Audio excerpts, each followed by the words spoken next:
যে উদ্দেশ্যে ভিডিওটা করলাম সেটা হচ্ছে ডাব্লিউবিপি 2026-এর পিইটি এবং পিএমটি যাদের হয়ে গেছে তো ভালো কথা, এবং যাদের হয়নি এখনও 3 দিন রয়েছে পিইটি এবং পিএমটি, আগামী 19, 20, 21।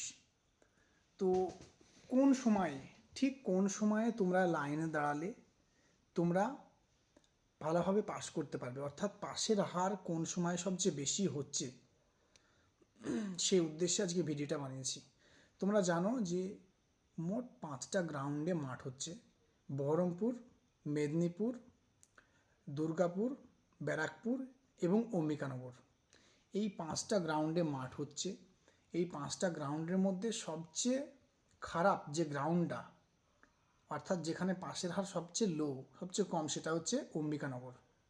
তো এই 5টা গ্রাউন্ডের মধ্যে যাদের যাদের রান হচ্ছে তাদের মধ্যে সবচেয়ে বেস্ট টাইম, মানে কোন সময় সবচেয়ে পাসের হার বেশি সেটা বলছি। তোমরা প্রথমত পাসের হার যদি বলা হয় তাহলে 8টা থেকে, ঠিক 8টা থেকে প্রায় 1:30টা পর্যন্ত পাসের হার সবচেয়ে বেশি। এবার হয়তো অনেকে বলবে, দাদা আমার তো সকাল 7টার শিফট রয়েছে, তো আমি কি করে সকাল 11টার সময় মাঠ পাবো? তো এটা বলতে পারি, যাদের সকাল 7টায় রান রয়েছে তারা অলরেডি সকাল 7টার শিফটে যাদের রান আছে তারা কোনো কোনো গ্রাউন্ডে, বেশিরভাগ গ্রাউন্ডে সকাল 7টা 30-এ কিংবা 7টা 40-এ রান শুরু হয়ে যাচ্ছে।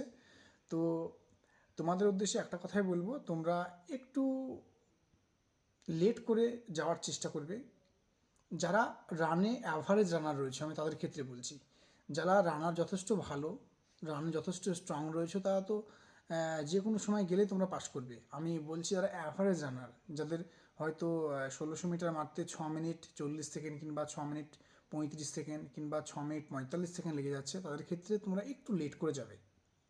তোমরা রান যদি ঠিক 9টার শিফটে, 9টার সময় যদি রান পাও, সকাল 7টার শিফটে রান তোমরা যদি 9টার সময় রান করো কিংবা 8:30 কিংবা 10টার মধ্যে, তোমাদের সবচেয়ে বেস্ট টাইমিং, পাস সবচেয়ে ভালো করা যাবে।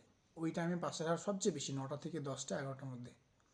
আর সেকেন্ড হচ্ছে 9টার শিফট। 9টার শিফটে রান বেশিরভাগ ক্ষেত্রেই 10টার পর, অর্থাৎ 10টা কিংবা 10টা 30 থেকে সেকেন্ড শিফটে রান শুরু হয়ে যাচ্ছে। তোমরা এই টাইমে চেষ্টা করবে রান দেওয়ার, 10টা 30 কিংবা 11টার মধ্যে রান দেওয়ার, সবচেয়ে পাসের হার সবচেয়ে বেশি। আর থার্ড শিফট যেটা, সেটা হচ্ছে 11টার শিফট। 11টার শিফটে রান স্টার্ট হচ্ছে প্রায় 12:30, 1টা বেজে যাচ্ছে। তো 11টার শিফটে রান, যারা যখন 11টার শিফট বলছে লাইনে দাঁড়াতে, ঠিক তারপরে 12:30টার দিকে যখন রান শুরু হবে, তোমরা চেষ্টা করবে একটু প্রথম দিকে থাকার।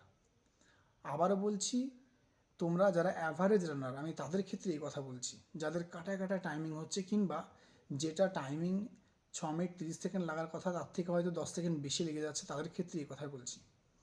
তো তোমরা এই যে 3টে শিফটে রানের টাইমিংটা আমি বলে দিলাম, এই টাইমে তোমরা দাঁড়ানোর চেষ্টা করবে। আর আরেকটা কথা, এখনও তোমাদের হাতে কিন্তু 3 দিন রয়েছে পিএটি পিএমটি, সেটা হচ্ছে 19, 20, 21। এই 3 দিনে তোমরা ভালোভাবে প্র্যাকটিস করে, এখনও প্রায় 27,000 ক্যান্ডিডেটসের এই 5 দিনে রান কমপ্লিট হয়েছে। এখনও বাকি রয়েছে প্রায় 16,000 ক্যান্ডিডেটসের রান। তো এই জন্যই ভিডিওটা করেছিলাম, ভিডিওটা বড় করলাম না। তো সকলে খুব ভালো থেকো। জয় হিন্দ, জয় ভারত।